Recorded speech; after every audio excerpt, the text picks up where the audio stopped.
You've been out of the Army for 2 years now, 15 months. Look at the life that you've built. You have no money. You're in a fake mall buying fake shoes, what essentially was a fake friend. And, not knocking him, but it was just kind of like, this is the decisions you've made. And little did I realize that there were 5 big issues in the veteran community. I was going to be a living, breathing statistic. The first biggest issue, Noble, is unemployment before, during, and even after COVID-19. The second biggest issue is homelessness. Makes sense, right? They lose a job. How are you going to pay the rent, the mortgage? Then you lose your home. The third biggest issue is mental health. So depression and anxiety, which often lead to suicide. And they say that half the country suffers from depression, the other half suffers from anxiety. And I know you know this, but we lose 22 veterans a day to suicide. So to recap, you lose your job, you lose your identity, you lose your home, and then you lose the will to live.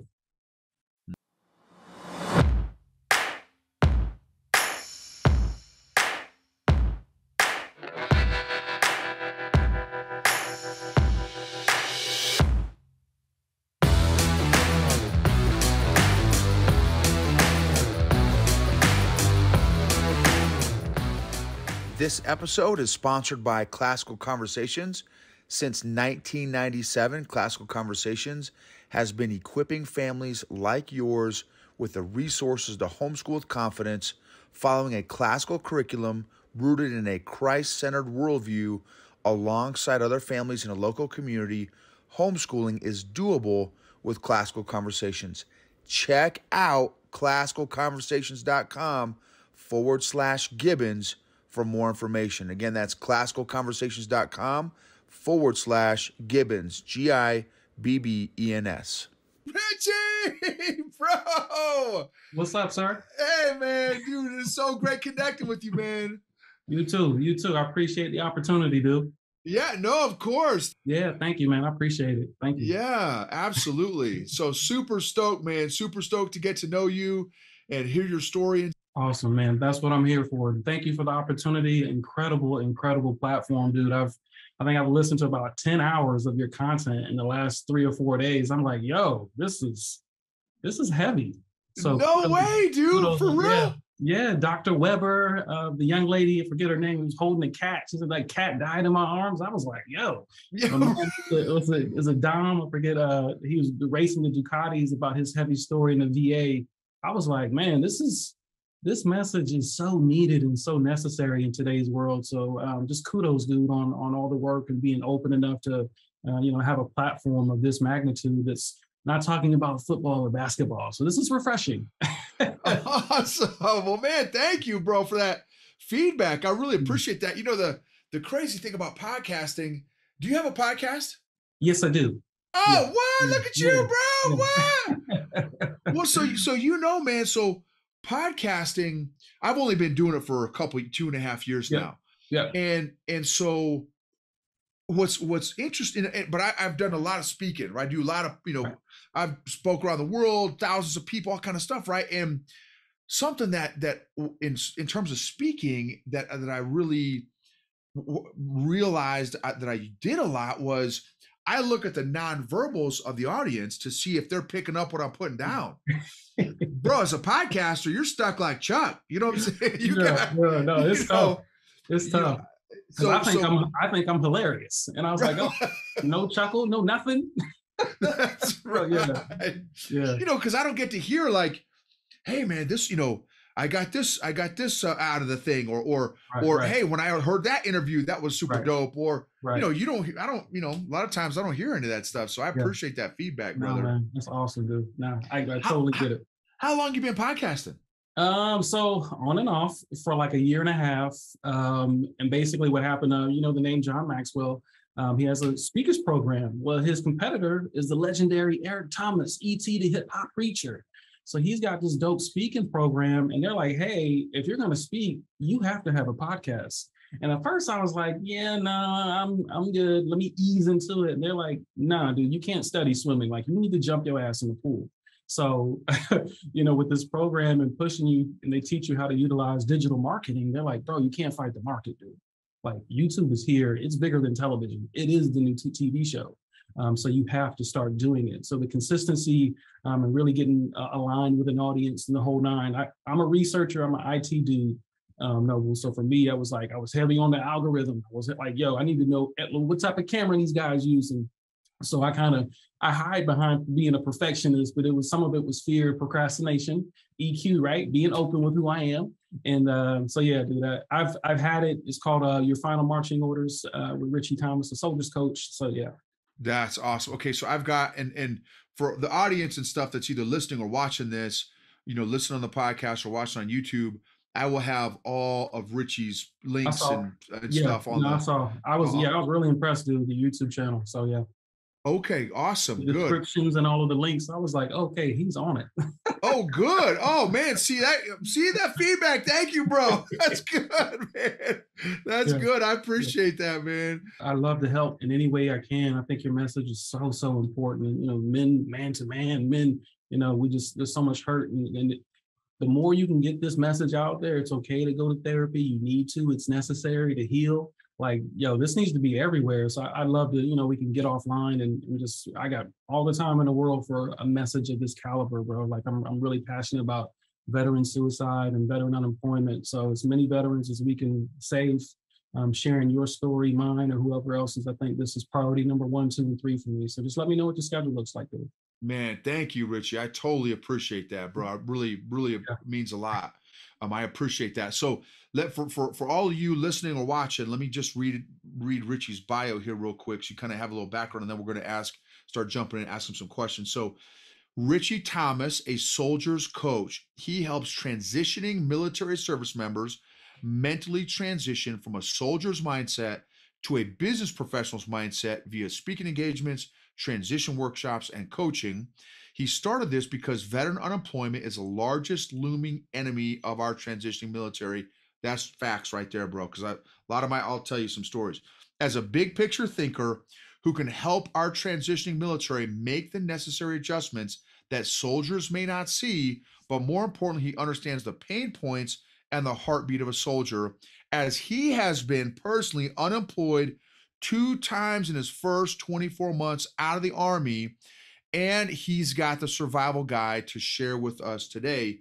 So why also? Because civilians teach them to create a resume, but not a life. And he's here to help with that. So Ritchie, bro, I'm super stoked, man, because let me tell you, so my classmates from college they're like 05s, 06s, and we even have some 07s now. We've got some generals now that are my classmates. And those that have made a transition after a career in the Army, and so I'm talking colonels, bro. I'm talking lieutenant colonels, full bird colonels, bro. I already know. And listen, a lot of them are tripping. They're like, hey, whoa, what?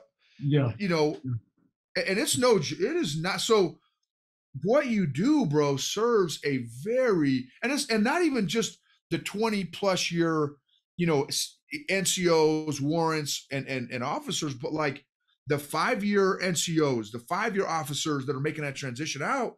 Because, dude, as you know, the Army, and I'm sure every branch, I'm sure I can speak for every branch, it is a bubble, bro. It is like, you know what I'm saying?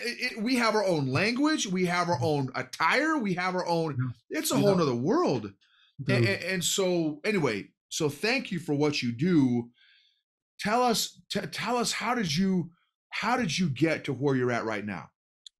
So long story short, dude, I had the honor and privilege of being in the military, active duty, airborne, for 6 years. And I transitioned out in 2007. And little did I know that was the beginning of the Great Recession. For those of you younger listening, basically, we've already been through COVID. This was 2007, 2008. Like, it was without the medical, like, people weren't dying, but economically, I didn't know what a recession was. And I'll never forget it, dude. I was in Atlanta. Still live in Atlanta, but I was in the heart of the hood, dude, in Old National and Godby Road on this notorious flea market, the flea market of all flea markets, the discount mall, buying fake Jordans because I couldn't afford the real ones.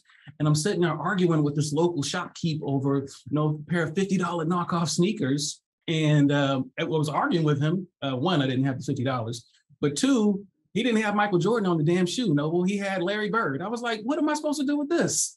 He gonna tell me, dude, no one will know the difference. You'll be okay. I was like, what? I can't wear birds. right? But I'm sitting there arguing with this guy, and Noble, man, like the smash hit summer song of the year comes on. It's a song entitled Hood Nigga, Nigga. And I'm sitting there with a friend, and when the song comes on, my friend goes, yo, that's my song. I love that beat. He goes, but that's all I am. I ain't nothing but a hood nigga. And I was like, dude, it hit me in my mind, body, and soul. And it was like, I knew instantly I was in a sunken place. And more importantly, I realized three things, dude. I realized one, we got to stop taking life advice from people who suck at life. Stop quoting rappers. It's annoying, right? But the second thing I realized, Noble, is people never outperform their own self-image. And I realized if he saw himself that way, who was I? And really what hit me, Noble, was like, I realized how far I had fallen because it had been 15 months since I was in the Army. And now I was in a different Army. I was in the Army of the unemployed. And I'm looking around, and it was like, I literally, like Twilight Zone, like gray black and white to like color. And I'm like, dude, you've been out of the Army for 2 years now, 15 months. Look at the life that you built. You have no money. You're in a fake mall buying fake shoes, what essentially was a fake friend. And, not knocking him, but it was just kind of like, this is the decisions you've made. And little did I realize that there were 5 big issues in the veteran community. I was going to be a living, breathing statistic. The first biggest issue, Noble, is unemployment before, during, and even after COVID-19. The second biggest issue is homelessness. Makes sense, right? They lose a job. How you gonna pay the rent, the mortgage? Then you lose your home. The third biggest issue is mental health. So depression and anxiety, which often lead to suicide. And they say that half the country suffers from depression, the other half suffers from anxiety. And I know you know this, but we lose 22 veterans a day to suicide. So to recap, you lose your job, you lose your identity, you lose your home, and then you lose the will to live. So we lose 22 veterans a day. And then the fourth and fifth is physical injury and lack of education. Noble, I checked 4 out of those 5 boxes that day. And it began like a 2, 3, 4, 5 years. Dude, I was unemployed for like a year and a half. And I had to eventually go work at your favorite home improvement store, the one with the orange apron. I was making minimum wage, dude. I went from Army active duty, again, airborne. What was your MOS? What'd you do? I was a 74 Charlie, sir. That means contact custodian. I had no clue how to say that to civilians. Okay. I told the 60-year-old HR director once, I'm a 74 Charlie, ComSec. What the hell? So for those listening, I was basically an IT guy. I was a ComSec. I basically managed firewalls, encryption, and networks. I didn't know how to say that at 24, 25 years old. Right. Were you in 82nd? I was in 35th SIG, dude. Oh yeah, 35th SIG, absolutely. Yeah. So I had 29 jumps under my belt, dude. But I realized, dude, in that storm that I was in, I was like, I was getting nominated for warrant officer by CW5s. I was getting nominated for warrant by like my commanding general. Like, why am I at your favorite home improvement store loading up pine straw for $7 an hour? Wow. And I realized something, dude, like soldiers, the reason your friends, the 06s, 07s in your class, man, we were trained for the combat battlefield. We were not trained for the economic battlefield. And I was like, dude, we are preparing for the wrong war. You know what I'm saying? And then because we live in America, we teach people that your salary equates to your level of success. So the more money you make, the more successful you are. So if you take away their job, it's like, dude, and then, we teach kids, kindergarten, right? You got a daughter. What do you want to be when you grow up? What do you want to be? What do you want to be? What do you want to be? It's like, adults now say, I am a doctor. I am a lawyer. I am a sailor. I am a soldier. So you take away that occupation, really, you're taking away their identity. So EQ hit me because I was like, I didn't know who I was anymore. You took away my uniform, my dog tags. I mean, I had an honorable discharge, but I did 6 years and made I elected to get out. But I didn't know who I was, dude.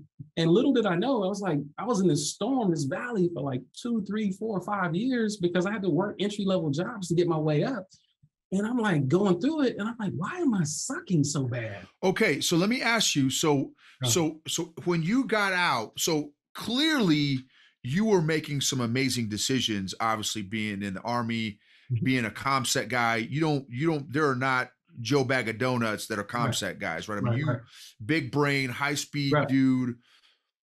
Emotionally, when you got out and you find yourself in this valley, where were you at emotionally, and how did you climb out of that? My man, I was severe depression, dude. Like a scale of 1 to 10 was probably like a 27. It was humiliating, bro. It was like scarlet letter of shame, because when in America we teach you, like, hey, how you doing, man? My name is Ritchie. Noble. Okay. Where do you live? Charleston, Atlanta. What do you do? I'm unemployed, minimum wage. So emotionally, it just triggered depression. You have no value. Your life has no value. Your life has no meaning. And I was just like, yo, I mean, for like 2 or 3 years, man, I was just like in a sunken place hard, and I didn't know how to get out of it. And that flea market story, dude, like it triggered me, because I realized, what if, crazy thought, what if I was wrong? What if my belief system was wrong? What if my thoughts were wrong? What if my feelings were wrong? What if I was triggered by things that weren't real? And so what it did, man, it humbled me. And I had to submit to the fact that maybe I'm not a great decision maker, but maybe emotionally, I'm letting my emotions control me. And so what it did, dude, I literally, I got tired of the barbershop wisdom. I stopped listening to people who weren't experts and masters. And I literally went back to the basics, bro. Started reading, got into the Bible real heavy, meditation, spirituality. I was like, Joe, just submit. Like, somebody teach me, bro. You know, when the student is ready, the teacher will appear. And that's when I got really heavy into personal development. And lo and behold, dude, one day I was in the car listening to Bob Marley, and I noticed my mood changed. I was listening to a song called Could You Be Loved? And I was like, yo, yeah, I can, but the music was impacting my mood. So I noticed, I was like, if I change my music to something positive, well, what if I change my diet to something positive? What if the people change? What if my spouse or, you know, siblings or family or network or community? What if, crazy idea, I only put positive and productive people in my life? Teachers. So who was a great emotional coach that I could learn from? And I learned from the great Wayne Dyer. I learned from the great, you know, Eric Thomas and Les Brown. And I just started listening to all these guys who were like, had something positive and productive to put into my spirit. So I was in a broken place, and I just realized, dude, I didn't realize this till recently, man, like a year or two ago. I was like, yo, why am I going through this? And I realized, like, sometimes we get exposed to something because you were meant to do something about it. And I knew if I had gotten the job real quick, I'd have been like, cool, I'm done. I'm okay.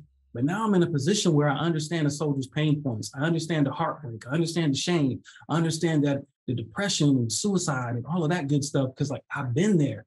And I guess they say, you know, you're strong enough to get through it. So now it's like, I just kind of dedicate my life to kind of helping the next man or next soldier up. So yeah, dude, it was just a long journey of self-reflection and just being humble enough to admit that maybe you were wrong emotionally. So, dude, there's so much stuff in there, Richie. Man, that's great. Totally appreciate your vulnerability and transparency. Yeah. Totally appreciate that. Okay, once you hit that bottom, you hit the bottom, Right. And then your homie, you were in a flea market, right? That whole story. From that point, that point to feeling like you're getting your emotional feet under you to kind of, okay, wait a second. Okay, some Les Brown. Okay, some Wayne. Okay, okay. All right. Okay. Like what was that time frame when you started, you know what I'm saying? How long did that take? It was a strong 2.5 years, dude.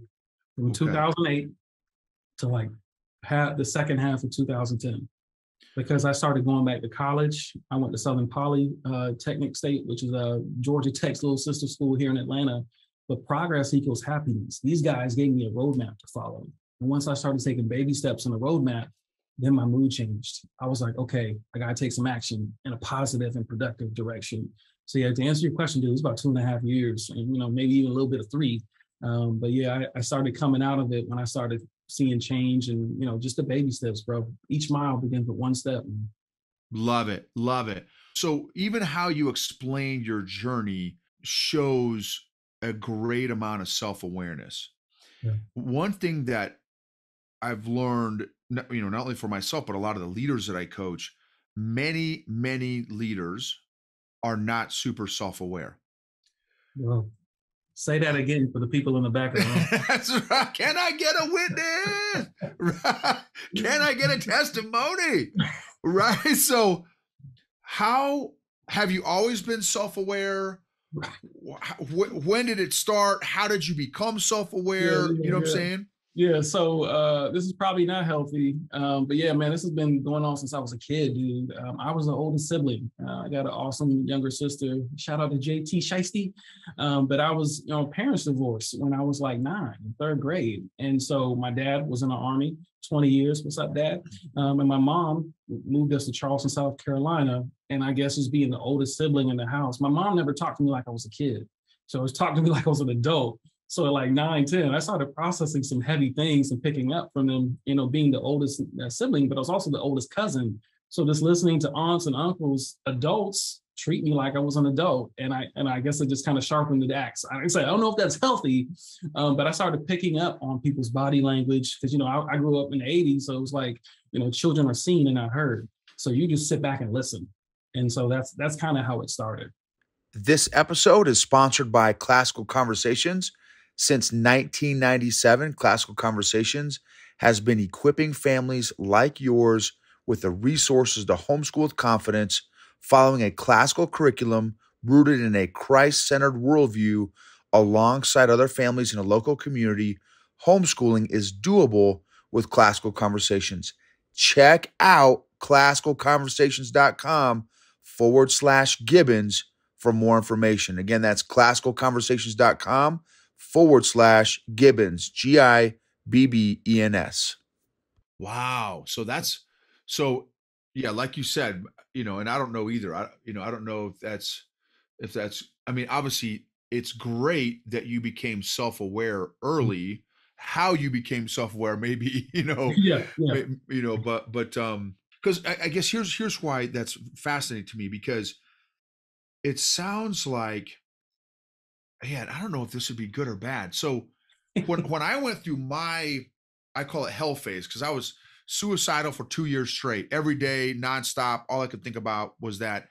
And then probably for another decade after that, I was depressed. So, but here's the thing: throughout those 12 to 15 years, 2 years suicidal, and another 12 years of depression, wow, I had zero self-awareness. right, I had no idea, like, I was going through it, but I wasn't, you know what I'm saying? Like, I didn't have the awareness. I didn't know what was going on. I had no yeah, emotional vocabulary. I had no emotional words. I had no, you know what I'm saying? So, but you going through your valley, since you were already self-aware, growing your self-awareness as a kid, you were self-aware going through your valley. yeah. I wonder, is that helpful or is it not helpful? Like, you know what I'm Yeah. saying? Yeah, no, it's real, dude. It's magnified, and I always felt like a poor man's green mile. Like I feel people's pain. It's magnified times 10. Mm. And like I said, that part wasn't good or bad because I can walk in the room and pick up the energy instantly. It almost feels like every situation when you walk into a funeral and you can feel it. I feel like that most rooms I walk into, not negative, but even positive, whatever the energy is. So yeah, that part was hard. Shout out to my therapist. I got the best therapist in the country, Solanda Smith. She's incredible. And she was like, you know what? You may be an empath because you feel things most people don't feel, and that's not normal. Or, it's not good or bad, but it's just be aware of it. And so, yeah, I mean, it wasn't good or bad, but it's kind of my superpower because I know it helps me communicate with people. So when you talk about the leaders who lack self-awareness, I was like some of y'all need to stop reading books and learn to read the room. Mm. Yeah. That's really good. That's really good. So I'm an empath too. Empathy is one of my strengths. Strengths Finder 2.0 Yep. is a great book. You're probably Yep. familiar with that. So empathy is one of my strengths. But what's interesting, what I've realized and discovered is when I was emotionally clueless, all of my strengths were also weaknesses, right? Mm, Because of my people pleaser addiction, right. I couldn't balance my empathy. I had, it was right. I was all consumed by everyone around me, especially when I was trying to get validation and approval and affirmation from everyone around me. And so a lot of times all my strengths would be weaknesses, but now I can finally, I'm at a place emotionally now because of my last 4 years of emotional fitness program I've been on, Mm, am at a place where I can show the appropriate amount of empathy without taking ownership and responsibility of their issues and problems because they're not mm, mine to. that Boom. were not mine to create. You know what I'm saying? Boom. Yeah. Not that I can't have empathy. Now I can have empathy, but I don't own your stuff. I Right. can, does that make sense? No, it's perfect sense, dude. A lot of times I used to say I feel like a buoy in the water, that thing that floats. And I'm like, yo, I'm like floating, but I got like people holding on to me like with their drama and trauma and all of their baggage. And I'm like, yo, I'm trying to be supportive, but yo, I can't hold up 50 people emotionally or 10 or 15. So it's I'm right there with you. That was probably the biggest thing I had to work on was letting other people experience their own journeys, emotional anger, hate, hurt, whatever their pain is, and just kind of like being an ear, being a soundboard, but learning how to let go of.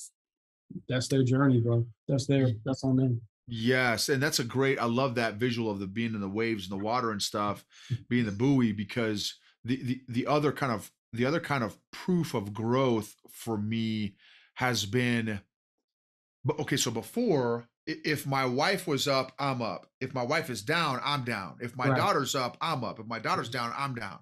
Right. I would let their emotional vibe for that day or that minute or that hour completely Yep. impact my vibe. And now I'm not 100%, but I would say I'm probably 90%, that maybe 95% even, that if my wife or daughter's up, I'm still rolling how I roll. If my wife and daughter down, I'm still, Yeah. I can hold that space for them emotionally and be emotionally present, emotionally available, and not take on their whatever the emotions are that they're feeling too. You know what I'm Right. saying? No, Okay, dead let on. me ask you this. Okay, so now you got your podcast, you've got all this stuff, you got your YouTube channel, you got your businesses, you got all those things that you're doing. What has your emotional fitness program look like Right. to be at the space now where you're not the one? I mean, I'm sure you're still growing, but like you're at a place now where you're you've taken all these big lessons that you've learned, and you're emotionally, mentally, spiritually, physically at a place where you can add value to other people now. What does that emotional fitness program look like so you could be at the spot you are right now? No, man, that's $1 million question, dude. So, and I make sure all my listeners out there, the EQ Mafia, EQ Army, make sure you guys are taking notes, not just me, but of what Noble's saying, man, because these episodes, there's some heavy, heavy stuff. And I think we can all learn from one another. Yeah. So for me, dude, it came down to this concept of the rule of 168. And what that means is there's 7 days a week. You got 24 hours in a day. You got 168 hours to positively and productively rebuild your life. And so if you really kind of look at it, I think I can share my screen, right, for 2 seconds. Yeah. There's really 6 areas of life, bro. It's your career. Obviously, we live and breathe 9 to 5 somewhere, right? After your career, you have formal education or self-education, right? So how are we doing in each area? But most importantly, you have your personal relationships. So relationship with your spouse, parents, siblings, your neighborhood. When's the last time we had dinner with the neighbors, right? Your relationships with everybody, but also like your financial independence, and really your mind, body, and soul, checking in emotion, depression, whatever. And then, of course, the exercise and spirituality piece.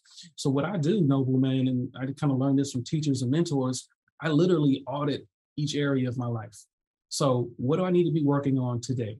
Career goals, cool. How many books did we read? Cool. What's the stock market looking like for that 401k? Like, it was just a balance of life. So my emotional program, dude, it was literally the rule of 168 methodology. I just want to check in on each area, create goals, have coaches in each area, and check in emotionally, professionally, spiritually, and all of that. COVID really rocked my boat, dude, because I couldn't go to church anymore. And when the gym shut down, I shut down. And, for me, it was like the treadmill was my therapist. So it really rocked my emotional fitness program because, it messed up my routine. And so, we're still kind of on the tail ends of COVID. I don't know how you guys are in the rest of the country, but Atlanta's still kind of funny about opening and whatnot with some of the gyms. But dude, yeah, just sticking to a routine, man. And it's got to be well balanced. I just hate this whole concept, especially in the military, guys, we get promoted and all these high rank. And it's like, well, you're a public success, but you're a private failure. It's like, yeah, you're doing great career-wise, but your marriage is trash, right? But you're doing great. I got a good friend of mine, shout out to Dr. Butler, who's an investor for doctors, and he calls doctors are broke rich. was like, what's that mean? He said, they make 300,000, but they spend 300,000, which affects their emotional state because the doctors and dentists have a really high suicide rate because they spend money, they make money, right? But then they go buy Tesla or something, like craziness. And he's like, they have no balance of life and no balance of rhythm. So the rule of 168 is what I use, dude. Man, that is so true. And I love I love that rule of 168. I love that. That's great. And I love that slide share. So again, if you're on the podcast, definitely would want to encourage you to check out the YouTube episode of this because he has a great visual, and I'm big on the visuals and stuff. That's super helpful. I also love what you said, and you kind of alluded to it earlier on in the conversation about the impact and the pressure and the programming that society and culture has on our own mental, emotional, spiritual, physical well-being. And so many of us, me included, for many years, for 2 decades, because I was in a business cult. I was in a business cult for 2 decades, and a whole nother story for another time. But the point I want to connect that you just made, I think, is so powerful. Because of my emotional unhealthiness, my emotional neediness, my emotional codependence, my people pleaser addiction, my toxic positivity, my imposter syndrome, name the dysfunctions, right? I've probably had them. And being in this emotionally unhealthy environment, I took on the definition of success that my business cult had, and 98% of them, their goals, and maybe 99% of them, their goals and dreams were, if you want to be successful, you got to have not just one massive house, you got to have 8 massive houses, you got to have 3 jets, you got to have every sports car on the planet, right? So I'm like, oh, and my people pleaser addiction, I'm like, oh man, if that's Richie's goal, I guess that's my goal too. Oh, if that's Richie's dream, that must have to be my dream too. So I would just take on whatever the dreams and goals of society said it was, right? And like you said, man, we take on society and culture's definition of success. Why? Why? Why? Why? Why do we do that? Why do we have to take on the rapper's definition of success, or the movie star's definition of success, or whatever? Why do we have to? The Joneses, screw the Joneses, man. The Joneses don't pay my bills. The Joneses don't, feed my family. Right. Why do I have to try to keep up with the Joneses?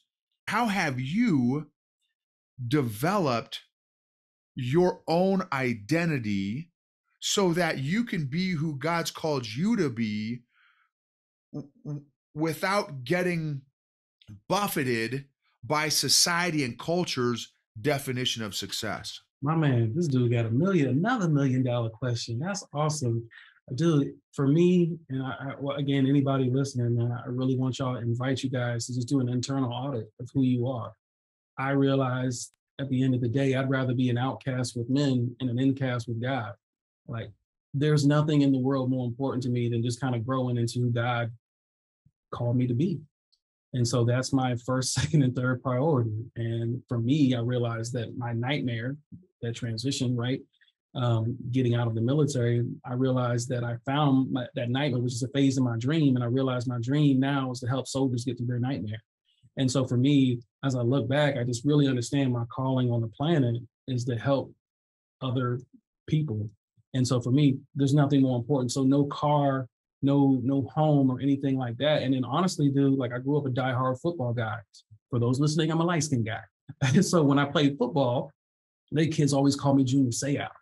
And my childhood hero was like Junior Seau. And Junior Seau played in the Super Bowl. He played 20 years in the NFL. And my childhood hero was Junior Seau, but my adult hero was Anthony Bourdain. Anthony Bourdain had the coolest job on the planet. This dude got paid millions of dollars, Noble, to travel the world, exotic beaches, and drink ice cold beer. Like, damn, sign me up today, right? But a Super Bowl champ and the dude with the greatest job in the world both ended up the same way. They both decided to end their lives with suicide. And I realized you could be a Super Bowl champ being a multimillionaire, or you could be a globetrotter who gets paid millions of dollars to travel and drink beer. And I realized that there's a such thing as depressed millionaires. There's a such thing as people who just suffer in silence. And really what I realized, Noble, going back to your question, was I realized that you, me, we, all of us listening, each of us has a hole in our heart in the shape of our struggle. And we're self-taught, like how to self-school, how to self-soothe. So schools are awesome, but from K through 12 through, MBA programs, schools teach you how to educate your head, but no one teaches you how to educate your heart. So you see people, Prince, Michael Jackson, OD, suicide, this, that, and the other. And it's like, there's no amount, like you can't succeed your way out of depression. You can't hard work, you can't outwork your suffering. And it's like, we're never really taught how to deal with that hole in our heart. So it's like whoever hurt you, broke you, whatever situation or circumstance, COVID, cancer, the car accident, the divorce, they literally have like a silhouette, like you're hurt inside. So we fill that hole, whatever makes us feel good. Alcohol, weed, cocaine, sometimes it's another person, sometimes it's food. And so when you realize like this hole is like this never ending, it's a nothingness, it's the nothing. You know what I'm saying? So it's like you really got to step back and realize what is pulling you, pushing you into who you're called to be. A lot of y'all can't sleep at night, because sleep requires peace. And you can't, there's no MBA program for that. there's no degree, there's no amount of title, there's no amount of money that's going to help you heal. And so like what I did, and again, what I invite others to do, man, is just really kind of sit back, reflect on why you were born, man. Like, why are you really here? And there's no show on Netflix that's going to break that down for you guys. Wow, bro. Wow, that is fire. Oh, snap.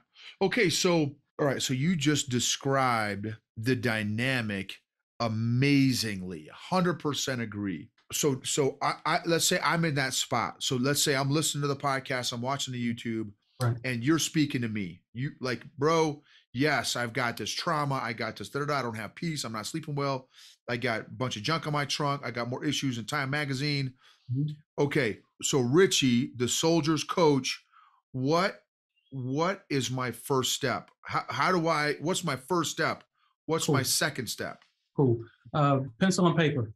I want y'all to get a pencil and paper right now and write down what's going on in your head and in your heart. I literally want you to do an audit of all your emotions from biggest to smallest. Are you depressed? Scale of 1 to 10.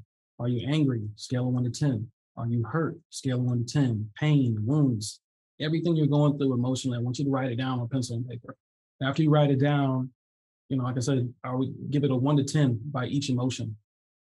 Career, are you hate your job, you hate your boss, does your boss hate you, like whatever your situation is, I want you to write down every emotional problem, and then I want you to write down every actual problem. It's the finances, it's the American Express, like whatever your situation or circumstance, audit every problem, put a 1 to 10 by it, 1 being I can manage it, 10 being it's a nightmare, I need help. And then after we audit our feelings and our emotions, the second thing I want you to do is go find a therapist, like today. Like a licensed, certified, verified, please, y'all got to, especially my soldiers, my veterans, like I always hear like, man up, step up, man up, step up. Like, no. I'm not asking y'all to step up and lead. Some of y'all need to step back and heal. And so once you write your emotions down, everything that you're going through, and then you number them. And then number 2 is we find a therapist. 3, I want you to like, what's the source of that? What's the source of this pain? What's the source of this mood? It's an emotional journal.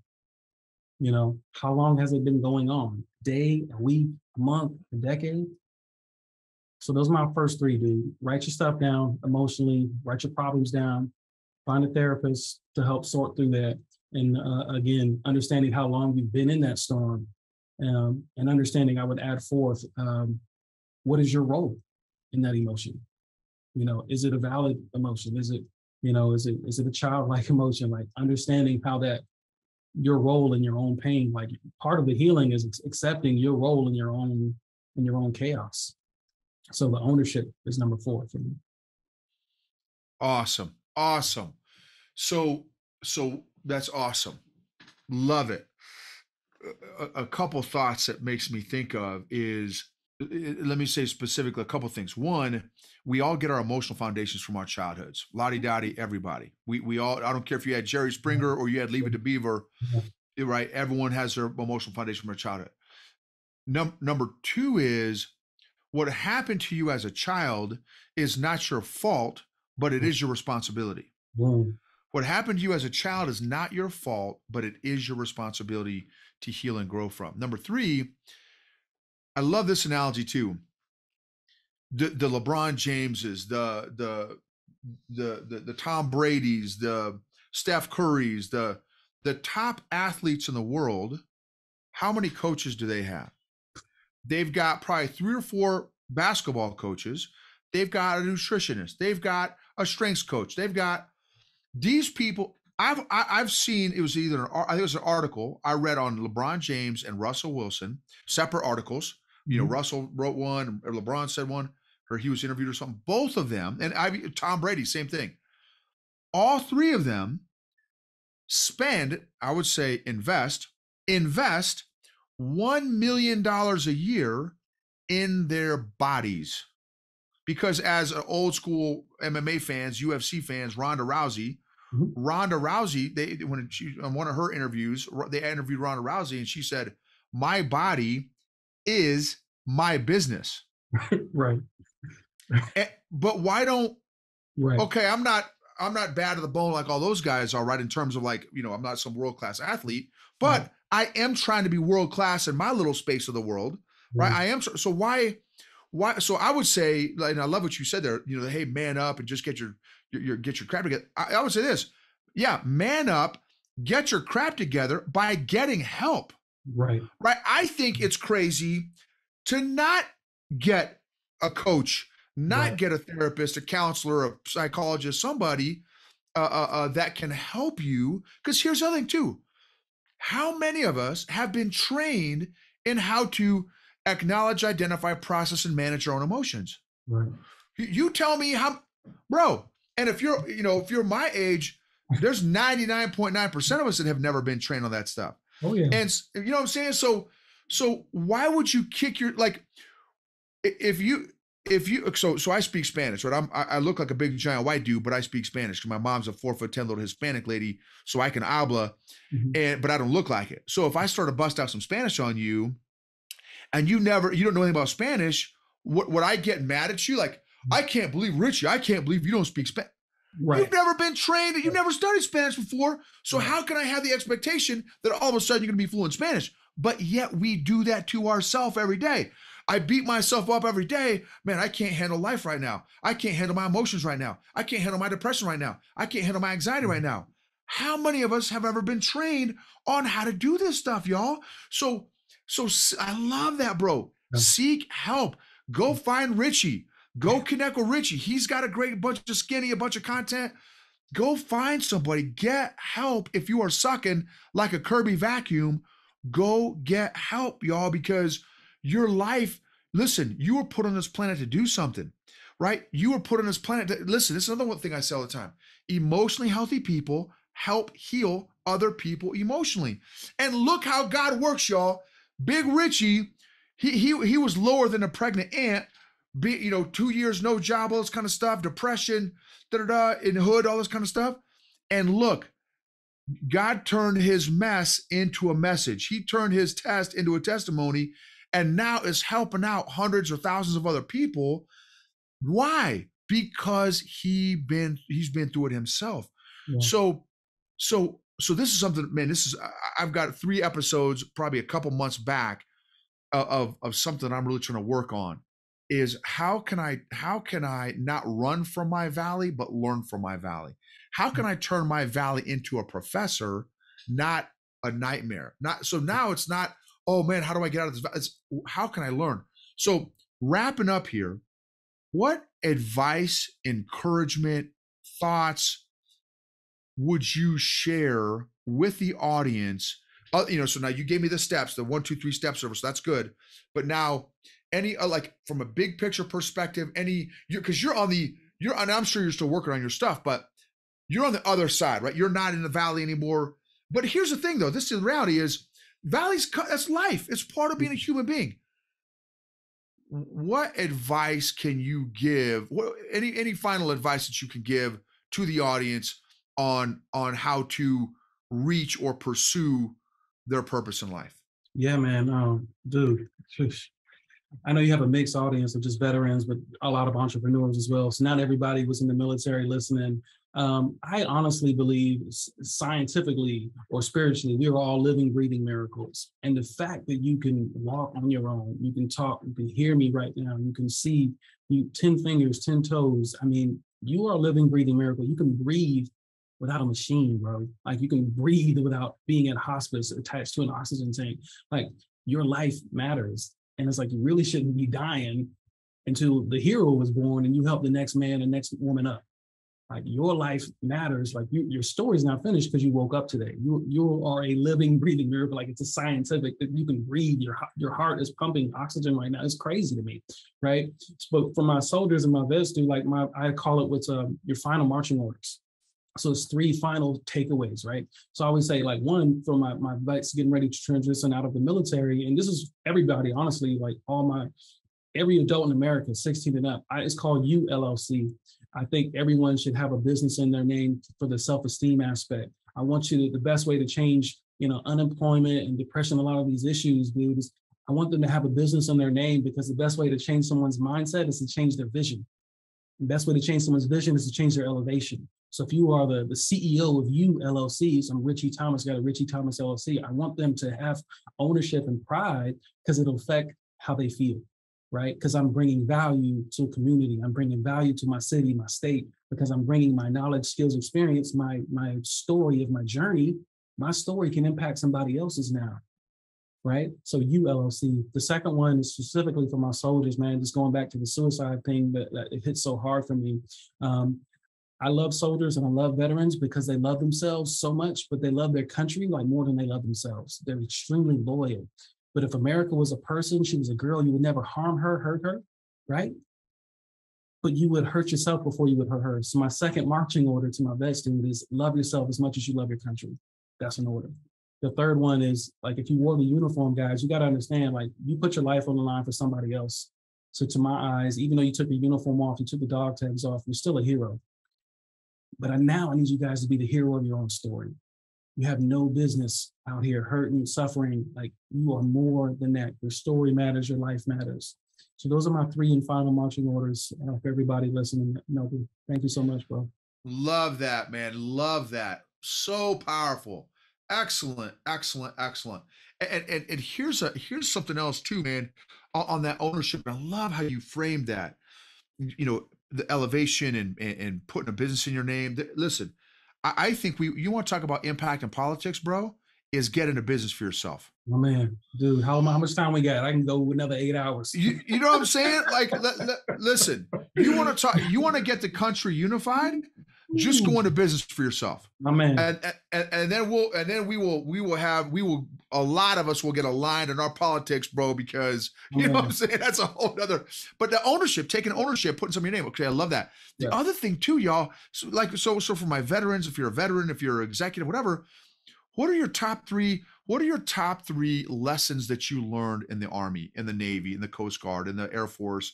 What are the top 3 lessons life lessons? What are the top 3 life lessons? What are the top 3 leadership lessons? What are the top 3 relationship lessons you've learned? Now check this out. Jot those down. Take 5 minutes, 10 minutes, 15 minutes, do some reflection, and then go find somebody to teach that to. Boom. Just go teach that to somebody, right? You know what I'm saying? So, okay, anyway. So fire, Ritchie. Thank you so much, bro. Listen, thank you for the work that you have done in your own life to be where you're at right now, so that, as Proverbs 27:17 says, which comes from the basic instructions before leaving earth, as iron sharpens iron, so Big Ritchie sharpens Big Papi. Right. So thank you, man, so much for adding value, not only to me, but to my audience. I can't wait to review this, take my notes and stuff. Totally appreciate you. Okay, now how do we find you? How do we follow you? Tell us where to go, how to connect with you. Dude, thank you so much, man. And just honestly, man, I just want to, before I even say that, just thank you for your journey, for your story, being brave enough to put this all out there. So you're changing so many lives. But yeah, my website is always first. It's ritchiethomas.com. That's RIT. T is always silent. CHIE, ritchiethomas.com. And then if everybody listening, man, put together a little something for the special EQ Army, ritchiethomas.com/EQ Gangster. Special little webinar on EQ for my veterans out there. So specifically for the noble soldiers out there. But yeah, I'm ritchiethomas.com, and all my social media is under there. Excellent. Excellent. And again, I'll have all that stuff in the show notes and stuff. Yeah, so absolutely. Thank you so much for your time, brother. I'll be praying for you. Thank you for who you are, brother. You are making the world a better place.